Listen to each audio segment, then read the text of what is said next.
Schopenhauer knew. The true cause that you are so nervous all the time, Schopenhauer Lens, you are not worrying because something is not going on with your life. Something is wrong with being alive, and you are anxious. And there is a difference, a very vital, a very exonerating difference between these two things that are so seldom told to most of us. The former implies that it is your fault that causes the anxiety. Repair the job, repair the relationship, repair the thoughts, repair oneself, and the anxiety will cease. This is the version that the modern world markets. Meditate more, sleep better, optimize your morning, address the source. But what should we suppose that there is no source? What would happen should the anxiety not be an indicator that the human mind is pointing at a certain issue to be considered, but the noise made by the human mind when it runs? The whine of an engine which was never intended to be quiet. 2 centuries earlier, anxiety was not an epidemic, but Schopenhauer considered it, and it was not a cure that he found. It was better than a cure, though. It was a straightforward account. Take your thoughts back to what the will is, not ambition, not yearning in the worldly meaning.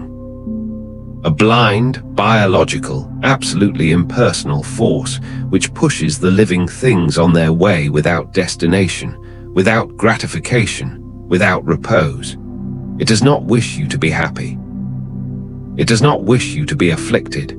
It desires, as it knows how, to continue, to move, to reach. And this is what that brings forth in a conscious mind.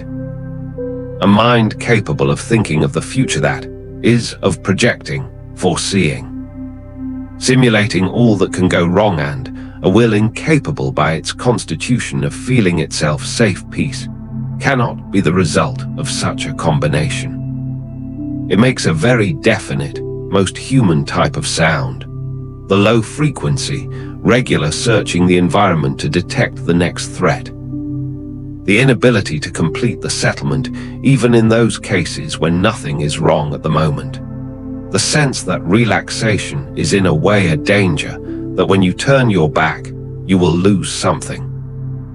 That is anxiety, and it is not a malfunction. It is the will itself doing just what it was made to do, in a mind that is complex enough to supply it with unlimited material to operate upon. This is its bad thing. The intelligent mind, pattern-seeking, desperate to make sense of its own experience, cannot abide sourceless worry. It must have the anxiety worth something. To point somewhere, to have a name and an address, so it finds one. It invades your life and picks a candidate, the not-so-right job, the unresolved tension relationship, the economic state which might be more secure, the healthier body, the future which is not yet guaranteed, and it transfers the anxiety onto that thing.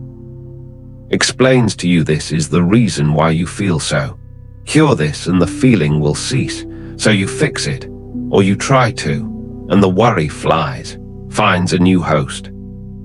Clings to the next available with the same urgency, with the same certitude with which this particular thing is the actual source.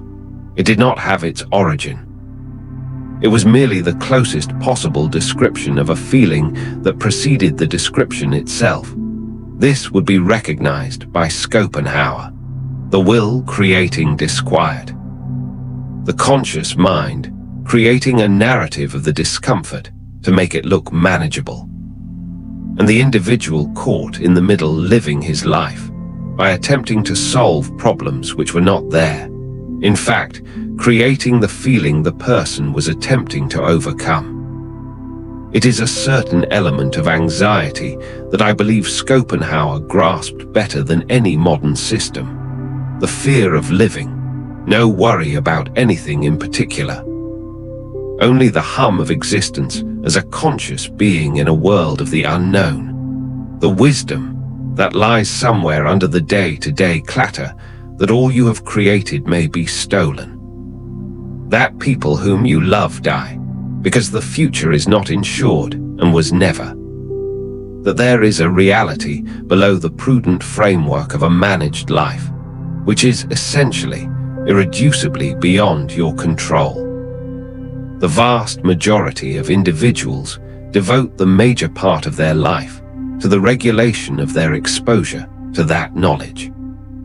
Being too busy, too occupied, too productive so that the realization of the same does not come too near. Pause. Schopenhauer stated that management strategy in itself is a weariness, not the anxiety, the perpetual labor of preserving it aloof. The power it consumes not thinking of the things that, when you sit long enough, you cannot think of. And what he proposed without trumpeting false consolation was the converse of management. Contact, not in a dramatic confrontation, not in an invitation to spiral, but as the repetition of letting the anxiety exist without necessarily going to find an explanation or a solution. Just this is here. This feeling is here. Most of my life has been here in one way or another. It is not indicating a particular issue. The sound of a mind alive and conscious and living within uncertainty. That recognition does something that management never does. It halts the search.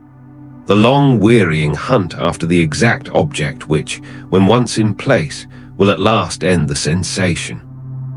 Since you now know that the feeling is not awaiting to be fixed, what it really is yet to be seen.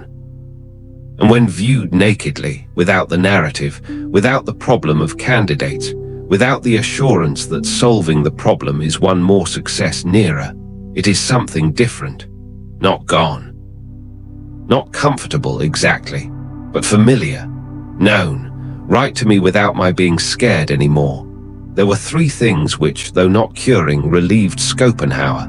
Relief. Being fully engaged in something external. The times when art or music or profound contemplation draws you into presence so completely that the scanning, searching, threat-detecting mind merely forgets, temporarily, to run its program. Authentic experience of another human being. The experiences of being so much in the world of someone else that the panicky attention of the will to the question of your own survival momentarily dissolves. And the conscious, accustomed habit of desiring less, not to repress the desire, but to realize it as the will speaking, not reality demanding. Such realization brings a disjunction. And in the interval, there is less urgency in the anxiety. All these are not solutions. Schopenhauer did not deal in solutions.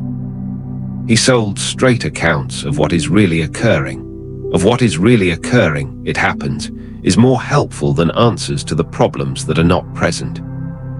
The worry that you are experiencing is not a sign that your life is bad. It is not a word. You have not corrected something that can be corrected. It is not a disorder symptom that a better version of you would not have. It is the voice of a conscious mind which inhabits a body which was created to live, not to sleep. Constructed to look, not to rest. Constructed to continue moving, continue watching, continue anticipating, since most of the history of humans, as soon as you stopped, something got you. You are not broken. You are merely making the old software run in a world that it does not belong in. And knowing it as a matter of fact, and not as a slogan to comfort, but as a true comprehension of the working of the engine, makes no sound. But you do not need to go out anymore to find out what it means. It is what it ever was, that you are alive, conscious, knowing of your own uncertainty, which, you see, is not nothing. The following time, Schopenhauer on being alone. Why he thought that the skill to sit with yourself, to be undistracted and unaccompanied, to fill the silence with nothing, was a luxury or a personality trait, was a basic skill. And why those who have never grown it are likely to make their way through the world leaving a certain sort of damage in their wake. Subscribe. I shall observe you in the next.